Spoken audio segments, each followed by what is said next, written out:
Did she dump you? Wonderful. Not because rejection is an ego boost or because you should be dancing in the streets. Wonderful because life finally rubbed a glaring truth right in your face that you spent months trying to pretend didn't exist. She's just not into you. It's over. Period. Except the average guy hears a no, and his brilliant mind automatically translates it into "try a little harder, champ." It's a gift. The woman slams the door in your face, and you're already hunting for a chimney, an air vent, or a YouTube tutorial on how to force reciprocity down her throat. Listen up, man. Rejection doesn't kill anyone, but your pathetic persistence after getting a crystal clear answer, that's what destroys whatever shred of dignity you have left. You can cry, you can freak out, you can spend the whole night staring at the ceiling looking like a sad sack. Just don't turn your frustration into public self-flagellation. Nobody loses their value because they weren't chosen. You lose it when you become an emotional beggar crawling on the floor for a crumb of attention. Now picture the fiasco. She looks deep into your eyes and hands you that pre-packaged line to soften the blow. You're an amazing guy, but... And then your brain, which is clearly a terrible lawyer for a lost cause, starts putting together a defense. Oh, but what if I explain it better? What if she knew what a sweet guy I am? Stop it. Just stop. You got a direct answer, not a riddle. The problem is that the average pushover doesn't want to accept reality. He wants to bargain with it. And that's when the circus begins. A 30-line text manifesto on WhatsApp, a 4-minute audio of you breathing heavily, a motivational TED Talk on why she's making the biggest mistake of her life. The more you try to fix it, the deeper you sink into your own humiliation. Understand this once and for all without the drama. Rejection isn't Wall Street. You don't get to negotiate. The girl isn't a villain just because she has good taste, and you don't need to turn into a sentimental hobo just because you got shot down. The world will keep turning, even though your bruised ego deeply disagrees. It's the classic genius strategy of the guy who gets bounced at the club door and decides to spend the whole night punching the gate to prove he belongs inside. Brilliant. A lack of interest is not an invitation for you to try harder. Take the hit on the chin, pick up the pieces of your self-esteem, and keep moving forward. And don't give me that childish BS of, I'm going to hit the gym for 6 months to make her regret it, because that's still living with your neck craned in her direction. True maturity is understanding that her no is just data. It's sad watching a grown-ass man who can't stop trying to haggle with the obvious.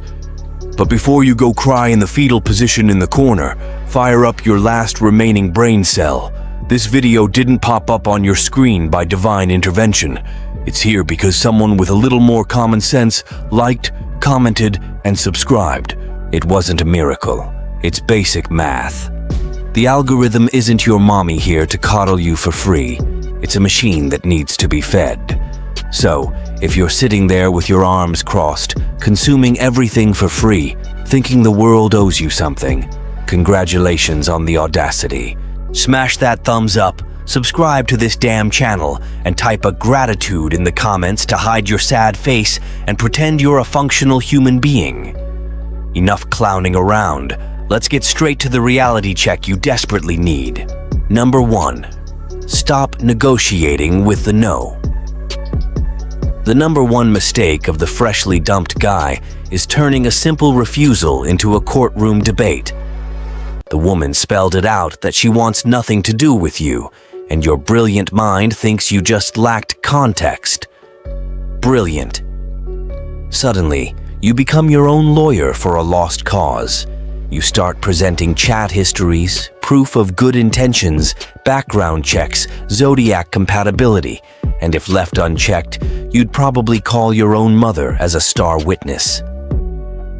All that's missing is a PowerPoint presentation titled, "Why You're Blind for Not Wanting Me." That's not persistence, my friend. That's a pure cognitive inability to face reality. And reality couldn't care less about your emotional fragility. If she said she doesn't feel the same way, there's no point being the annoying guy asking for the exact reason for the 10th time, as if there's some secret video game cheat code that will unlock her attraction. Desire doesn't work through legal debate. You can't convince someone to want you the same way you convince a grandma to switch her landline provider, but your wounded pride just won't accept defeat. Deep down, you aren't trying to win anyone over. You're just desperately trying to stop your fragile ego from admitting it got discarded. That's when your self-respect goes straight down the drain. The more you explain yourself, the more you look like an abandoned puppy begging for a treat. The more you push, the more you prove that you handed the keys to your self-esteem to the person who rejected you. Get this through your head once and for all. Taking the boot doesn't mean you have to like the taste of blood in your mouth. You don't have to walk around with a goofy smile pretending to be the most cold-blooded human on earth. It means something much more painful for your immaturity. Stop screaming at the obvious. You wanted it, she didn't. Message received, end of story, recalculating route. A weak man tries to bend the world to fit his whims. A real man swallows the tears, adjusts his expectations, and keeps it moving. But the exact moment you stop bargaining like a spoiled brat, an even more ridiculous and cowardly temptation appears. Sticking around, becoming the helpful little buddy, the bag carrier, the relationship counselor, feeding the pathetic illusion that one day she'll look at you and have a divine epiphany. Number 2, don't accept the position of emotional backup. Now comes an elegant trap because it doesn't look like humiliation. It looks like maturity. She says she doesn't want anything romantic with you, but asks if you can still be friends. And then the rejected guy, trying to look evolved, accepts. There's just one tiny detail. He doesn't want friendship. He wants access. He wants to stay close. He wants to keep enough contact to feed that silent hope that, in some magical moment, she'll look at him and think, "How did I not see it before?" Yeah, sure. After months of listening to her problems, giving advice about other guys, and replying to texts at 2 a.m., the promotion will finally come. You didn't become a friend. You became an unpaid emotional intern with the hope of a full-time offer. If the friendship is real, clean, without hidden hopes, great. But if every text reignites your expectations, if every kind gesture becomes a secret signal, if you're overanalyzing punctuation, response times, tone of voice, and story likes as if you work for military intelligence, then you don't need proximity. You need distance, and not as a punishment, not as a theatrical performance, not to make her miss you. Distance because staying in that spot is warping your perception. You start accepting crumbs as possibilities, attention as interest, politeness as desire. That's where most guys lose themselves. The man stays available because he's terrified of disappearing from her life and losing a future chance that probably never existed. But while he protects this fantasy, he abandons his own peace. So understand this.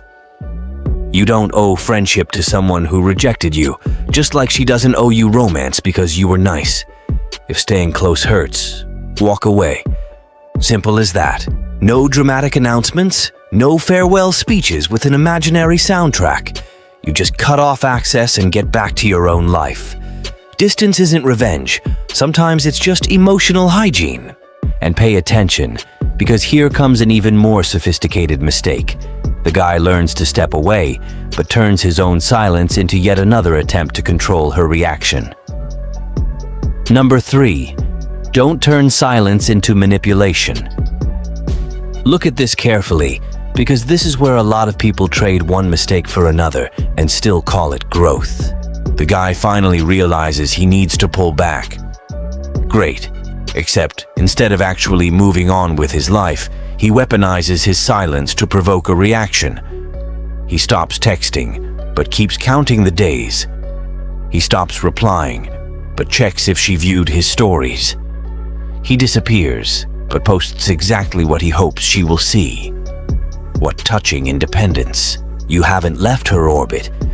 You just turned the lights off and kept spinning in the exact same spot. True silence isn't bait. It's not a punishment. It's not that childish game of, now she's going to miss me. If the goal of your absence is to make her anxious, you are still emotionally subordinate to her reaction. You just change the packaging. And this is where most guys fool themselves, because it looks like strength on the outside. On the inside, it's just neediness wearing a dark suit. The truly detached man doesn't need to check if it worked. He doesn't measure the success of his distance by the text he received, the like that popped up, or the "hey stranger" that finally arrived. He simply stopped investing where there was no return, no showmanship, no ticking clock, no marketing campaign for his own absence. Because silence used as manipulation is still a way of begging for attention, just with an attitude. And an attitude can't hold up a solid foundation for long. If you walked away, walk away for real. Stop monitoring. Stop interpreting. Stop turning her every move into an intelligence briefing. You don't need to know if she felt it. You need to know if you got your center back. That's the metric. Because if your distance needs to provoke a reaction from her to feel valid, then you haven't really left yet. And when that truth starts to sting, the next poison creeps in. The almost childish need to make her regret it. Number 4. Kill the need to make her regret it. This is where your ego tries to dress up as personal growth. After the rejection, you need to get back to your life, not to look busy, not to post a productive routine and hope she watches it. Really get back to it. Work, fitness, friends, projects, sleep, money, head screwed on straight. It sounds basic, and that's exactly why almost nobody does it. The average guy would rather spend 3 hours overanalyzing an old like than 15 minutes cleaning up his own mess. It's way more comfortable to investigate her behavior than to face the lack of direction in your own life. But look at this objectively. Before that woman showed up, you already had problems to solve, things to build, and an identity that shouldn't depend on a romantic RSVP. If a no was enough to dismantle your entire routine, maybe she didn't take your center. Maybe you were already living without one. Hurts to hear? Even better, because now you can fix it. Go back to the gym without picturing who's going to notice. Go back to work without fantasizing about the day she realizes what she lost. Go back to hanging out, studying, creating, meeting people, and organizing your life without turning every step into a subliminal message. That is repositioning. And don't confuse it with running from the pain. You're going to feel it. You're just not handing her the steering wheel. Emotion can ride in the passenger seat, not at the wheel. Because a man who reorganizes his own life doesn't need to pretend he forgot anyone. He just gets too damn busy living to make a career out of being rejected. And then comes the ultimate test. After you finally get back on your axis, what happens if she actually decides to come back? Number 7. If she comes back, don't let your ego make the call. Now we reach the part where a lot of men lose everything they just rebuilt. She comes back. A simple text. A, how have you been? Maybe a, was just thinking about you. And boom. Your ego, which had been quiet until now, jumps out of its chair like it just won a war. Calm down. One text doesn't erase the past. It doesn't prove regret, and it sure as hell doesn't automatically turn a rejection into genuine interest. But the needy guy runs right back because he finally got the validation he was craving, and the resentful guy does the opposite. He replies ice cold, tries to humiliate her, wants to return the pain with interest. Both of them are still trapped. One wants to reclaim, the other wants to punish. Neither is free. If she comes back, you don't need to reward or punish her. You need to observe. What changed? Did her attitude change? Are her intentions clear? Is there consistency, or is it just curiosity? And most importantly, do you actually still want it, or did you just get hyped because someone finally chased you? That question stings because it reveals a lot. Some guys take someone back they didn't even want anymore just to feel like they won. Great victory, bro. Stepping back into a situation you had already moved past just to feed your ego. And then there's the other extreme, the guy who rejects her on purpose just to inflict pain. That isn't strength. That's dependence masked as rage. Now look at it calmly. If you truly got your center back, her return shouldn't shatter you, nor should it intoxicate you. You listen. You evaluate. You decide. No rush. No revenge. No childish need to assert dominance. Because if you have to humiliate someone to feel like you bounced back, then you never bounced back at all. You just walked in circles while striking a strategic pose. True emotional freedom is much colder than that. It's the ability to choose without neediness and without vengeance. And when you reach that point, you finally realize that the real victory was never getting her back. It was realizing that, whether she came back or not, your life was going to keep moving forward just the same. Lethal conclusion. In the end, that's it. She rejected you? Great. Now you've discovered something that might have taken you months to accept. Not everyone is going to choose you. And that isn't a tragedy. The tragedy is turning a rejection into a life mission, abandoning your own dignity, and spending weeks trying to convince someone to see a value that you yourself should recognize without a witness. Don't negotiate the no. Don't accept crumbs disguised as closeness. Don't use silence as a parlor trick. Don't build your leveling up journey to impress someone who decided to leave. And most importantly, do not hand one person the right to define what you're worth. It sounds simple. It's not. Because your ego is going to crave answers, revenge, recognition, anything that proves you still matter in her story. But that's the final trap. As long as you need to remain important in her story, you still haven't gone back to being the main character of your own.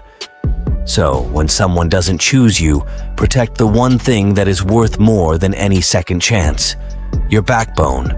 No campaigns, no speeches, no passive-aggressive posts, no pathetic, "look how much better I am without you" performances directed entirely at the person you swear you're over. Just keep going.